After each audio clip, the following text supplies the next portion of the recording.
Hello everybody. Thought I would do a review of the my Audi R8 V8 manual. I've obviously done a video before of the car, but I've not actually really done a review of the car. So you're in for a real treat this time, guys, because the car is stone cold. It's not clean. I say this is a bit gets used quite a lot. I'm just going to start the video off. If you could please give me a thumbs up and please subscribe to the channel. Right, so let's get in the car and let's start it up. I say this is a code start. I will leave the valves open. If this goes wrong, I do apologise, but I'm obviously doing this solo. So I need to get in the car without dropping the phone. You can see the dials there. Really nice dials on the R8. Let me just put the infotainment system on, but then also make sure the music is off. Let's turn the fan off. But yeah, excuse my old club music. I'm a bit of a 90s, early noughties dance music fan. But I'm going to turn that off because we don't want music to spoil the sound of this V8 firing up. Right. Here we go, guys. This is from inside the car. I will get out as soon as it's running.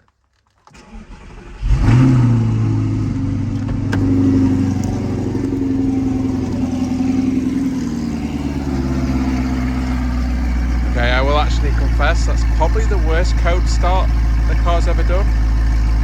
It must be because it's quite warm today. So, you know, it's not fired up in its typical extremely noisy manner.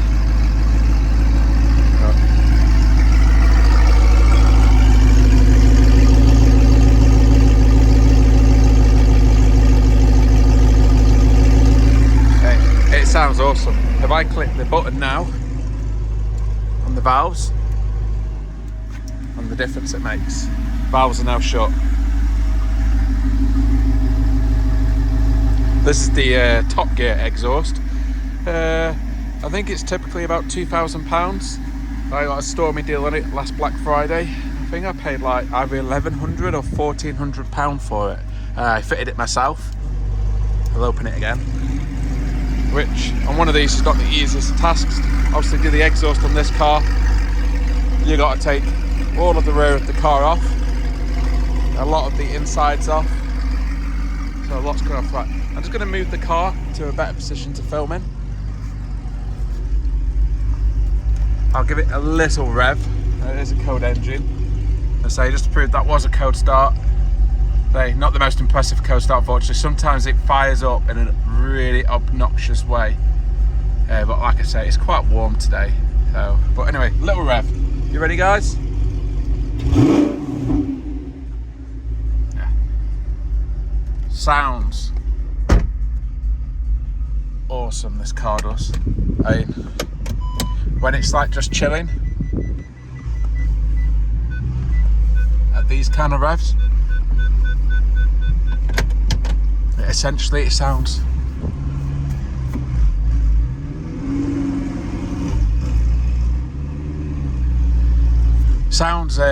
very much like an American V8. It's got quite a muscular, throaty sound to it, which I must admit I don't want to go too close.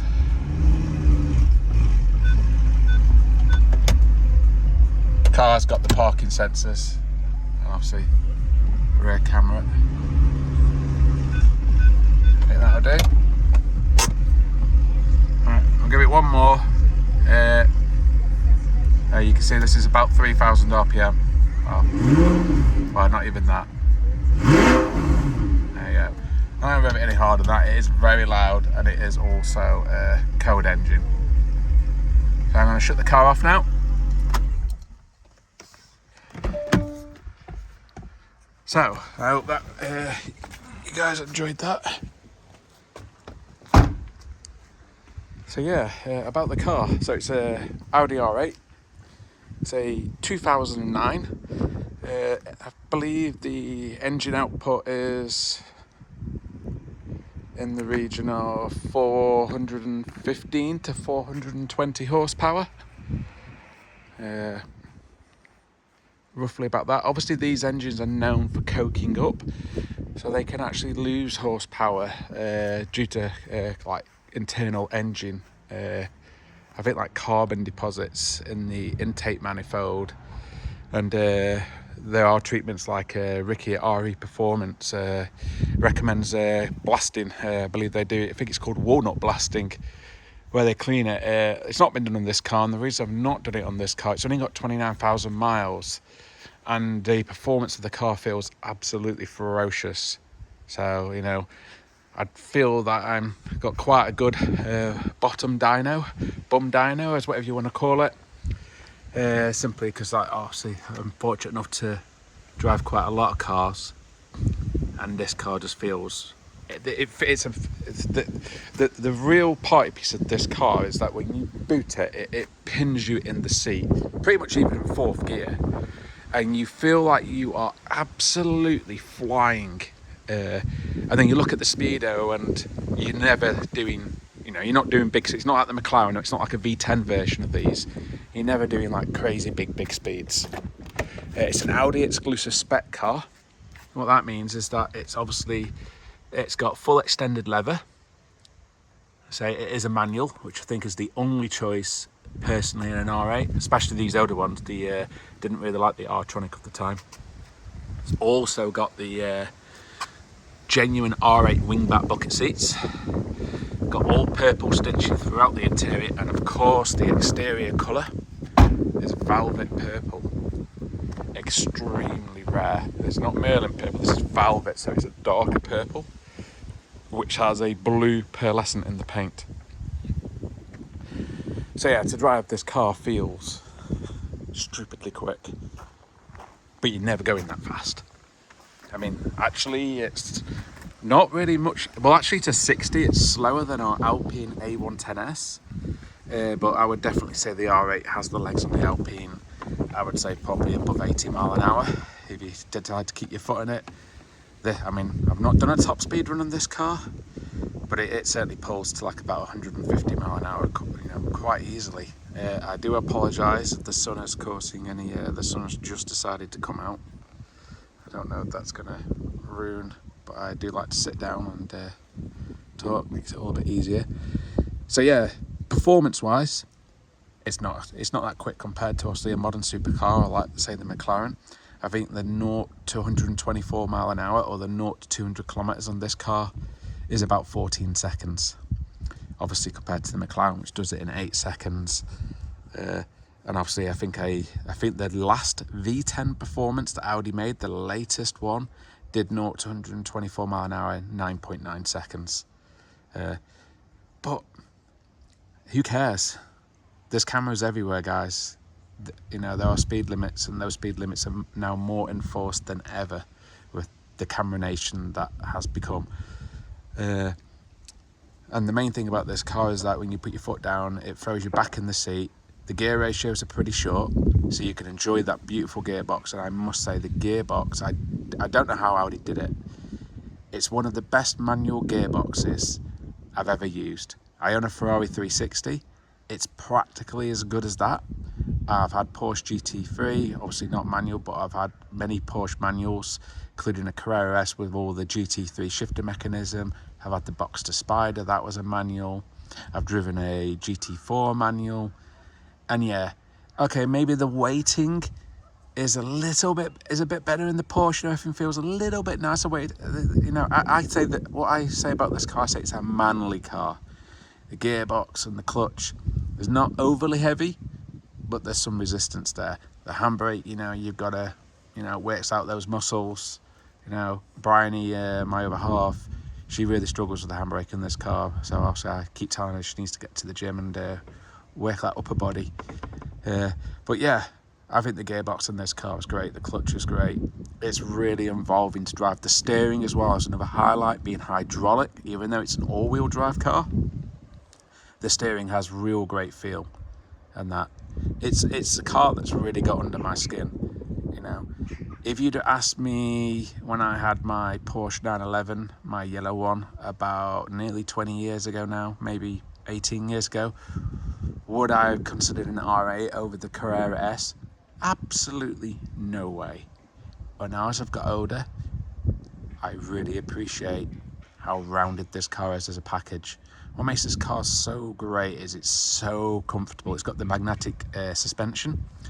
So you set it to soft mode, the ride quality is amazing. I will actually a lot of the time set it to the stiffer mode, even on the road. If I come across a great stretch of country road, I will firm it up. The whole car, the handling is superb. It has such a planted feeling to it. It's the confidence that this car inspires is amazing. And sometimes cars that inspire huge confidence can then be really boring at lower legal speeds, but not in this car.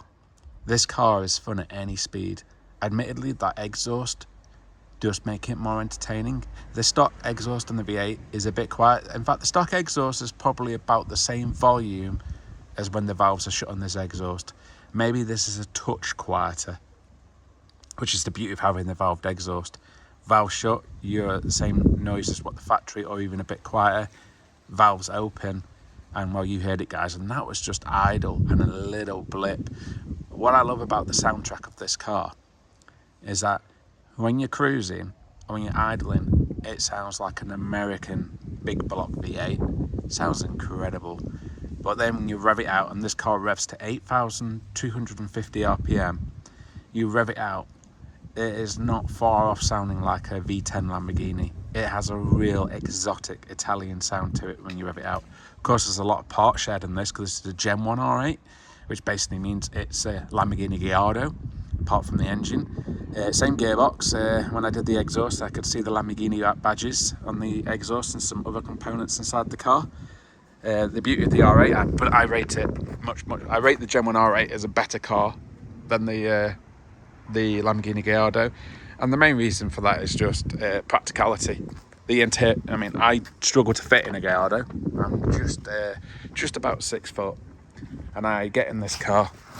It's so easy, and these seats, these bucket seats, you have quite a lot of space as well back there because it's not convertible. If it was convertible, you wouldn't have that space. But in the coupe, you get 2 carry-ons behind the seat. As we'll talk more into that later, because the actual fruit or the frunk storage is rather pathetic. As you can see, the gated manual, and also if I put the clutch in, click, clack, click, clack, click, clack. I tell you now, everybody, that is so addictive. I say, quite an old style meaty handbrake. Sound system is amazing in the car, considering it's like obviously a 2009 car. There's Bang & Olufsen, I think it is.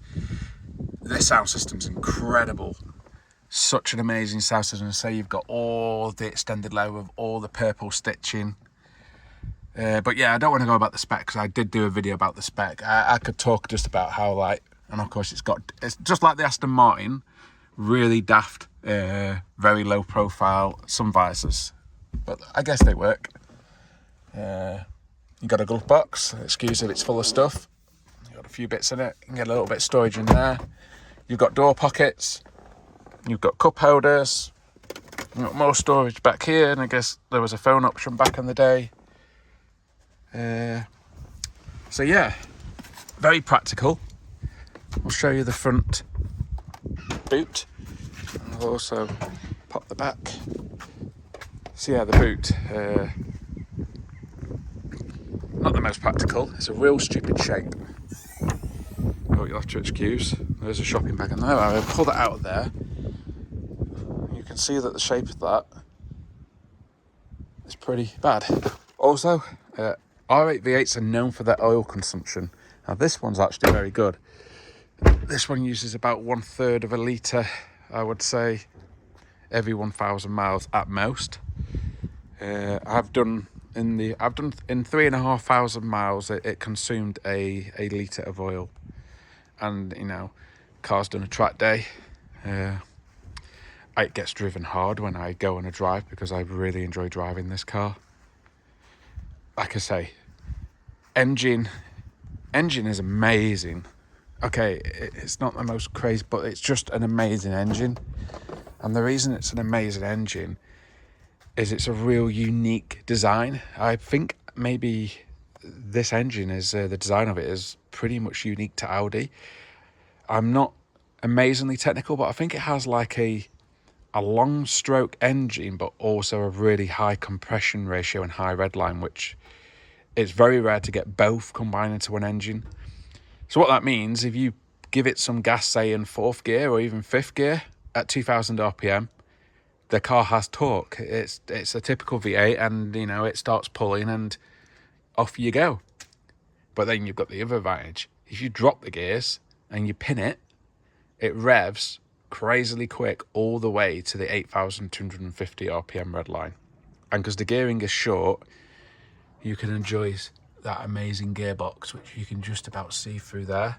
I say, when I did the exhaust, all of this comes off. I also upgraded the transmission mounts whilst I was doing the exhaust, because it made sense to do that, because obviously they were there. So I put solid mounts in, which further improved the gear shifting action and made it again much more positive. So yeah, maybe a car that I wouldn't have sworn by when I was younger, but now I just appreciate what such an amazing all-round package the Audi R8 V8 is in manual trim. And if you're like me and you want a car that you can really enjoy on the road, and by that I mean, drive it through a town, go shopping in it or whatever, and just cruise around, it does that. But then you get to an open B or an A road and you want to boot the car, and accelerate hard through the gears, you can really do that in this car. And it more to the point, you can do it and you're not going to get into trouble for it. Okay, you might go slightly over the speed limit, and if you do end up going fast, you'd have to mean it to be doing big numbers in the. Don't get me wrong, you'd put this car on a motorway, and if you floor it, yeah, it's going to do 150, 160 mile an hour. But if you're speeding on a motorway, the amount of cameras nowadays, then you're a bit crazy, because there's a high chance you will get caught, and if you get caught at those speeds, you're going to be in big trouble.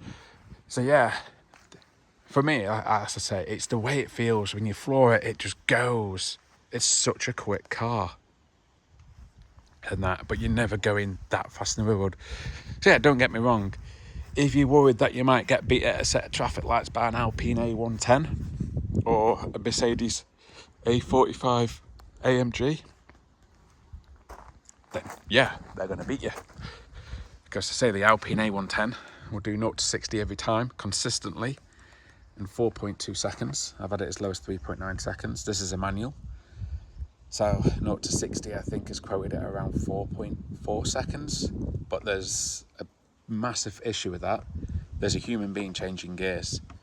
So you want to get that 0 to 60, you've got to get those gear changes perfect and be pretty aggressive.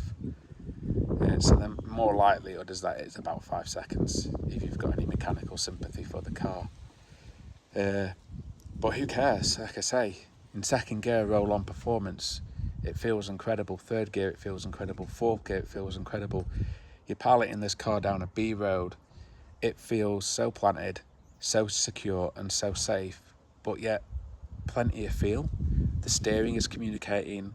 You're getting sensations through the seat of your pants. And, and if you're really, really aggressive on the throttle and corner exit, especially in first and second gear, it will go sideways, because even though this is all-wheel drive, it can only send up to 15% of the power to the front wheels. What that means is that this car is mainly rear-wheel drive. It's 100% rear-wheel drive unless it needs to move power to the front, at which point it can move 15% to the front, leaving 85% at the rear. So you boot it out of a junction or you boot it off a roundabout, you can go sideways, especially if it's wet. Of course, what a lot of people do is they Pinderwagon, Nigel, he's removed the front diff setup from his R8 V10. So obviously that saves 35 kilos, and then it makes you a permanent rear-wheel drive car, and will probably further improve the steering feel. But yeah, back to that. If you are bothered about the performance, then buy the V10. The V10 it might only, the original ones I think were 520 PS, which on paper is 100 horsepower, which maybe doesn't sound much, but having driven the V10 is a lot faster in the real world. Do you need that additional performance? No. But if that's what's important to you, or you're contemplating maybe buying one of these to use as a track car, then I would probably say the V10 is the better option, because I don't think there's really any weight penalty, and the running costs between the V8 and the V10 are very similar, because believe it or not, the V8 is very poor on fuel. On a run, if we try, we can probably get about 26 miles to the gallon. Typically, commuting, you're looking at anywhere between 12 to 17, depending on how heavy your right foot is. On a run out on A and B roads, if you're doing like big miles and you're enjoying the car, maybe 15 to 20 mpg. It's definitely not its strong point, but it's been perfectly reliable. We've not had any issues with it. Say we bought it on 29,000 miles. It was an absolute bargain. Paid mid-30s for it. I must say, I think these R8s, if you can find a manual in good condition for mid-30s to low 40s, they are absolutely stonking buys. I would be very aware of buying a car that was in the £20,000 price bracket unless it had everything done. And by that I mean the weakness on these are the dampers. If they're magnetic, they can leak, and you're looking at about £1,500 per axle, though I think there's a place in Europe that can now rebuild the dampers for less. Make sure the air conditioning works, because the AC compressor is an engine out job, big money, so always make sure the AC works if you're buying one. I always have the AC on in mine to eliminate the risk of the compressor ever like failing or whatever. And check in the rear arches and the floor panel there's no oily residue, because that could be a sign of leaking oil pipes. Not the end of the world, but something to try to avoid. But yeah, it's got brilliant lights. This is like a mid facelift car, so it's got the updated dash and it's got LED lights. So yeah, at nighttime driving with this car is great. The headlights are brilliant, really powerful on dip and full beam. I have no issues with that. Say the comfort of the car is amazing. You can use all the power in the wet. As I say, as long as you know that if you boot it off around about in second gear, you will go sideways. But if you're sensible, you can use all the power in this car in all conditions. Wet, dry, warm, cold. It puts the power down. We're running it on Michelin PS4S tyres, which I think is the best all-round tyre. If you're driving it on the road all year round, with maybe just the odd track day thrown in.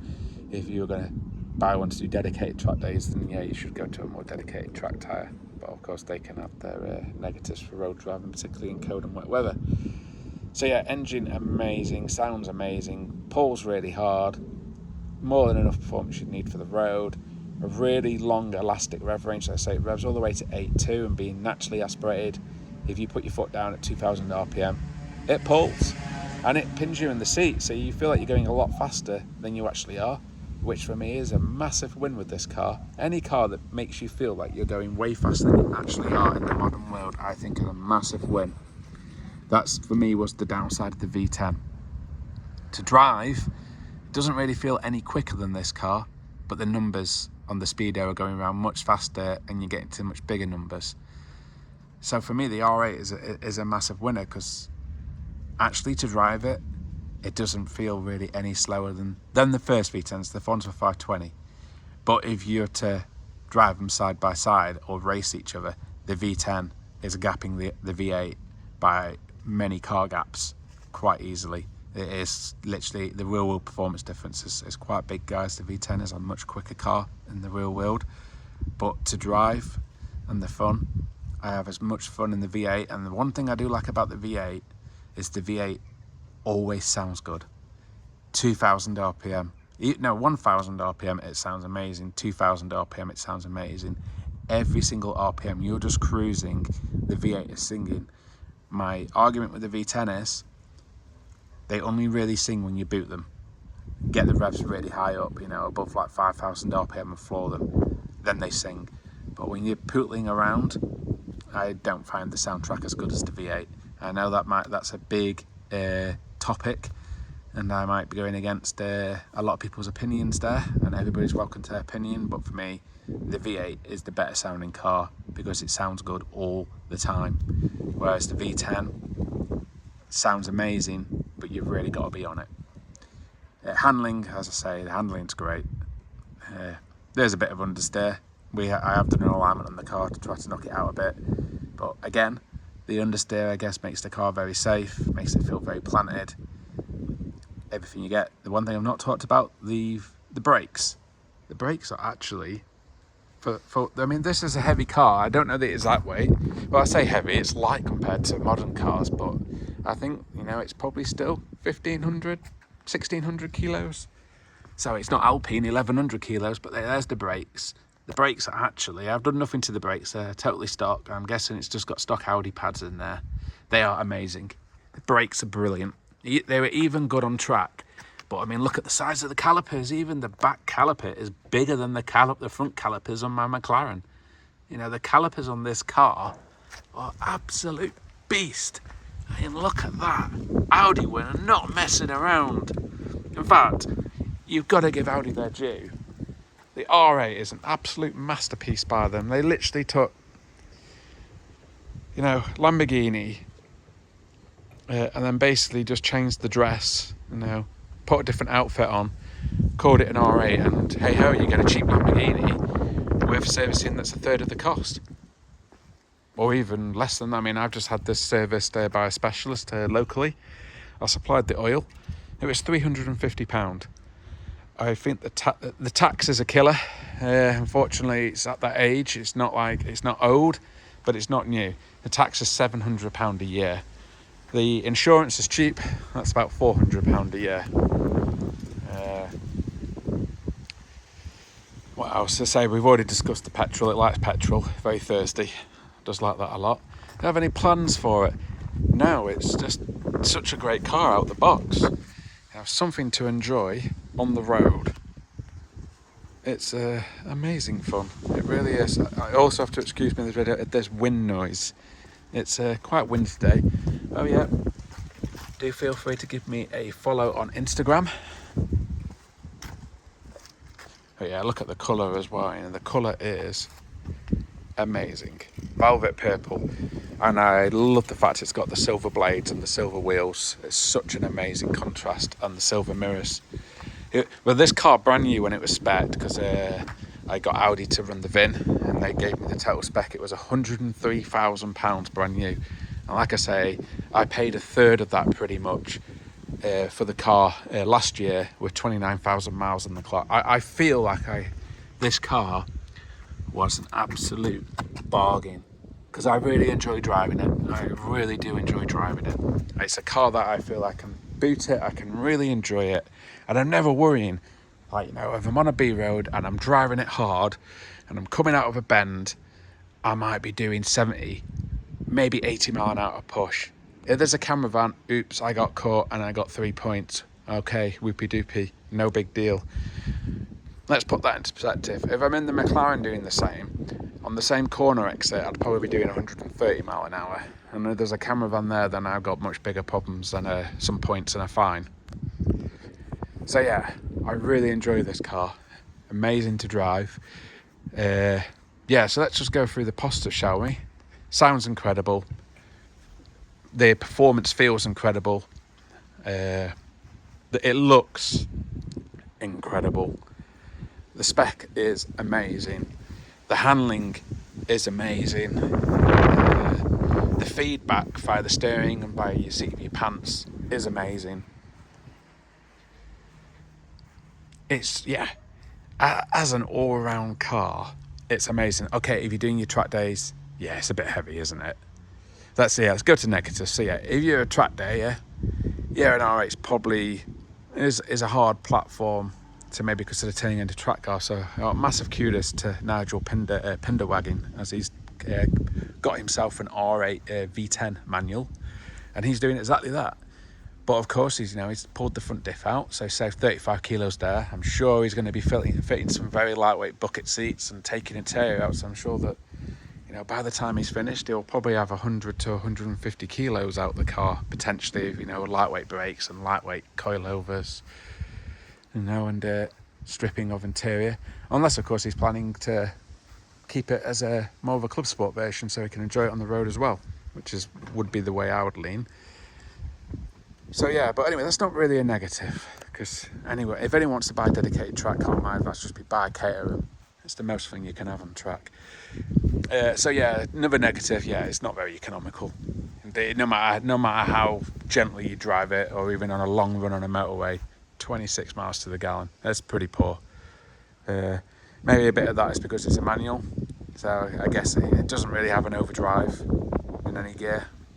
I'm just trying to think what there's very few negatives on this car. There really is. It's just a brilliant car, guys.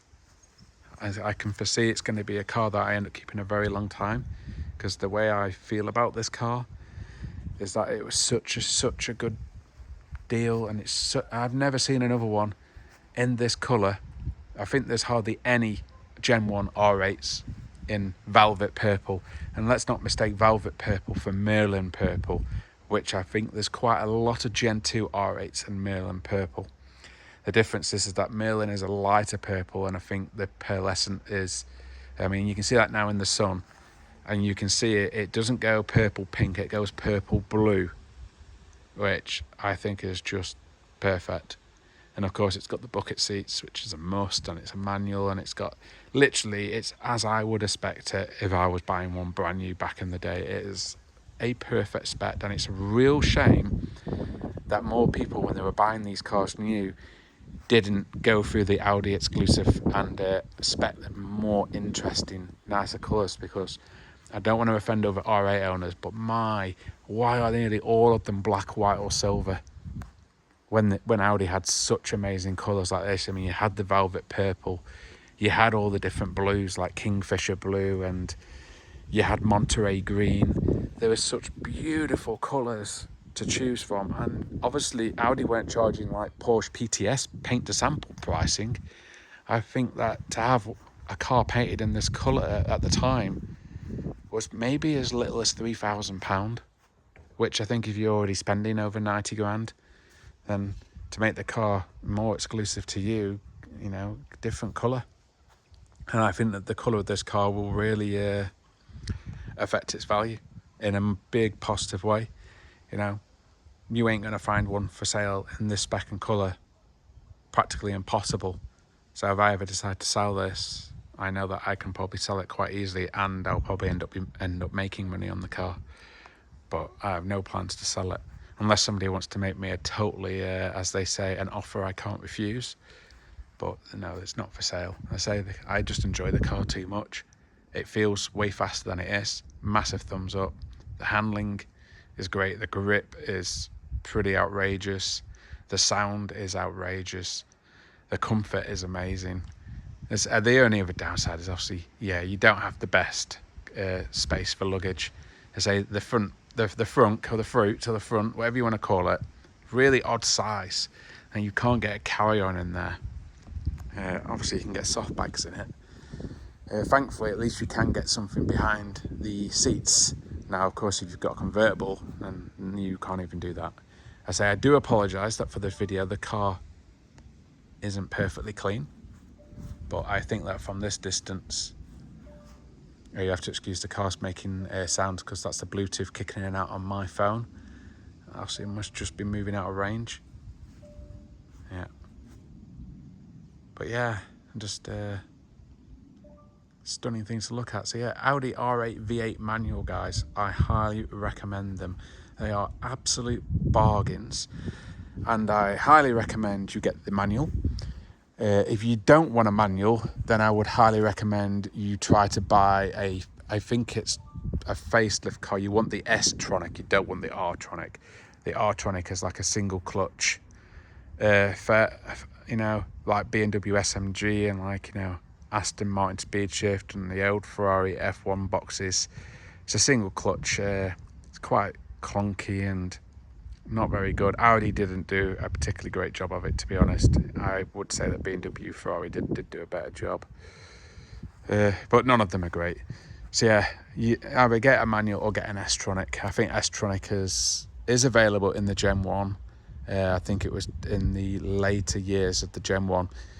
A Gen 1 R8, which has the full side blade, is the equivalent to a Lamborghini Gallardo. A Gen 2 R8, now these things, the Gen 2 R8s are absolutely bonkers fast because they are essentially a Lamborghini Huracan. So they are serious performance. But I actually think the Gen 1 is a more timeless design. For me, that design is timeless. It was absolutely spot on by Audi. And I had a great, because normally you always get, you get the comments with owning an R8 that, oh, it's just an Audi TT, isn't it? I had a great comment at one car meet. One guy called it a mini Veyron. And I'll take mini Veyron over Audi TT any day. And yeah, like I said, an Audi TT RS would leave this standing. But which one would I prefer to be driving? The R8 all day long. I don't care that I'm slower. I'm driving a V8 that sounds incredible in a car that has got so much feel and is so much fun to drive, and with the main drive coming from the rear. So yeah, if you want crazy all-out performance, get a Gen 2 R8 V10 Plus. That is crazy fast. It's essentially a Lamborghini Huracan for the cheap. If you want something that feels mega fast, and you want the timeless looks of the original, get a Gen 1 with a manual ideally, because that's a Lamborghini Gallardo manual. And a Lamborghini Gallardo manual you ain't picking up for 30 grand, guys. And you're talking more than double that, maybe even triple that for a nice manual Gallardo. And that car is every bit as good as it, with more interior space and a nicer interior. Anybody who's about 6 foot like me will know exactly what I'm talking about. The Lamborghinis are quite tiny on the cabins on the inside, with very limited roof space, because obviously the Lamborghini has that more straight, lower profile. But yeah, they are great cars. It's quite important to get an inspection. I would say probably the best Audi specialist in the UK is RE Performance, which is owned by Ricky and are based in Swindon. They can do pre-purchase inspections and they can perform any work or job you need doing on your R8, whether you want basic maintenance or you want to turn it into a 1,000 horsepower plus twin turbo monster. Ricky at RE Performance, he can do all of that, no problem. This I'm leaving it stock. I might go down there one day to have a run on the dyno, see if the engine's still pumping out 400 plus horsepower. And if it's not, maybe have him do the walnut blast and maybe asking about his remap. But I just don't really long for any more performance in the car. And yeah, I guess if I had more performance in the car, then I'd end up going faster and could end up getting in trouble. So as it is, I think it's really spot on. It's just my plan to keep it mechanically spot on. And you can see it's a very clean car. Has one of the things to look out on R8s, same as any aluminium car, they don't rust, but they can oxidize or corrode. And this car has a real small bit right here, which it's had since I got it. It hasn't grown in size, so I'm not concerned about it. It's just there, and it's literally, the car's aluminium, so the car doesn't rust. But what can happen is either from defect at manufacturing, or maybe a stone chip has flicked up, and then moisture can get underneath here, and then that causes the paint to bubble up. It can be repaired. Any decent body shop can repair this quite easily. Probably for this area here, for a really good job to actually make sure this paint is matched perfectly, I would probably expect to pay £500 to £800 at a really competent body shop. Maybe less, if it's more of a mates rates kind of thing. But when I do get it done, I will be getting done properly, which could actually even mean, to do it properly, they would cut this affected area out, and then weld a new piece in, and then paint this area, so you can't tell it's been painted to blow it all in. But that's it. That's the only negative on this actual example, is that I say the brakes are massive. So yeah, look out for corrosion. When I was saying about oil pipes where they can seep, this bit here, you want to get your hand underneath all the plastic and make sure there's no oily residue there, because the oil pipes are located back there and they can corrode. This one's all fine. As I had its service about 2 months ago, and they gave it an inspection, couldn't find anything wrong with it. I say the aircon, if it works, I always have it on. The suspension, the dampers can leak. Obviously that's quite expensive. The rumour is that the suspension lasts 30,000 miles, so if something is going to break on this car, then that is what I would suspect. As obviously the car, I'm up to about 33,000 miles in the car now.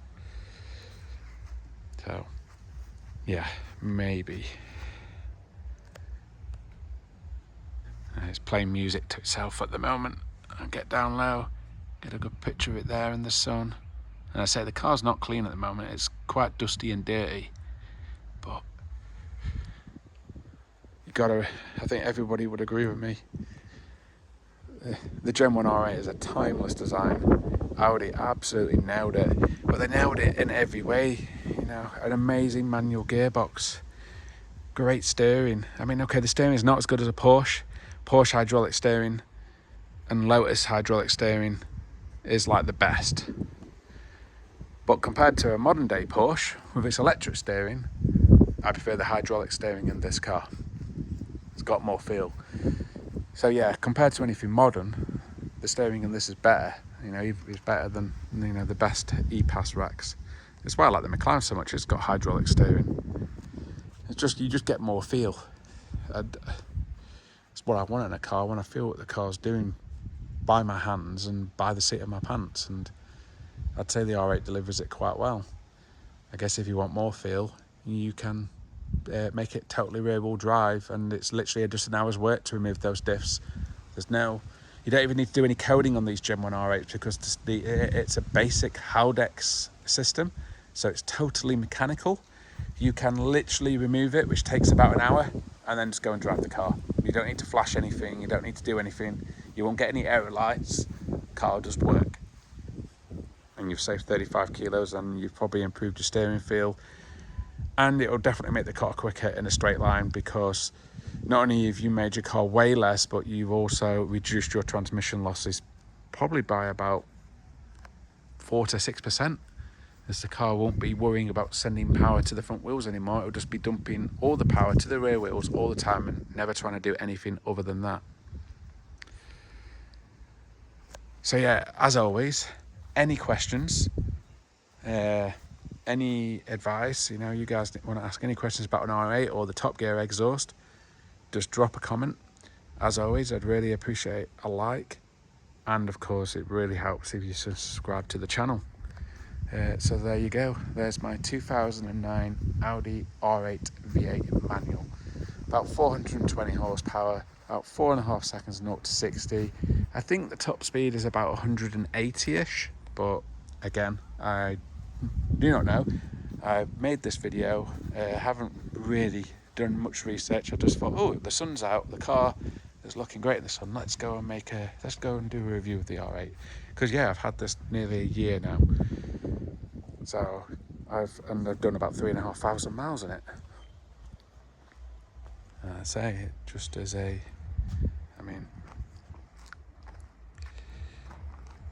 a cracking looking car, isn't it? That purple, great. So yeah, if you've always wanted an R8 and you've been saving up for one, really not anything bad to say about it, but I would always advocate probably better to spend 35 to 40 grand on one rather than buying a cheap 25 to 30 grand car, because you may end up putting 10 to 15 grand in the cheaper car and you don't really get that money back. So it's probably just better to buy the better car with less miles and better service history for a higher price than buying the cheaper car with high miles and probably more owners and not as good history. You know, as the saying goes, if you buy a 25 grand one and you come to sell it in 2 years, you may only get 20 grand for it. If you buy a 40 grand one and you keep it mint and you sell it in 2 years, you will probably get 35 grand for it.